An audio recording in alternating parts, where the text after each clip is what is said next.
Nais maimbestigahan ng ilang opozisyonistang mambabata sa Kamara ang kontrobersyal na television ad campaign para isulong ang charter change.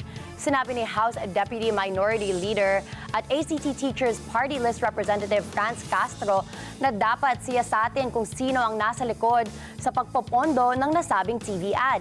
Hindi anya masisisi ang taong bayan kung isipin na salapi ng gobyerno ang ginamit sa advertisement para itulak ng administrasyon ang pagbabago sa 1987 Constitution.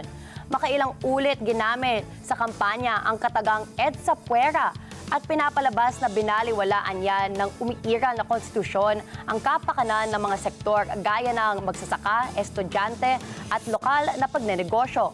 Pero sa placards ay pinapakita ang pagbubukas ng ekonomiya para sa pagmamay-ari ng lupa, negosyo at maging ng eskwelahan. Pero paglilinaw ng mambabatas, hindi ang konstitusyon ang sanhi sa problema sa ekonomiya ng bansa, kundi dahil sa anyay neoliberal policies na kasalukuyan at mga nakaraang administrasyon.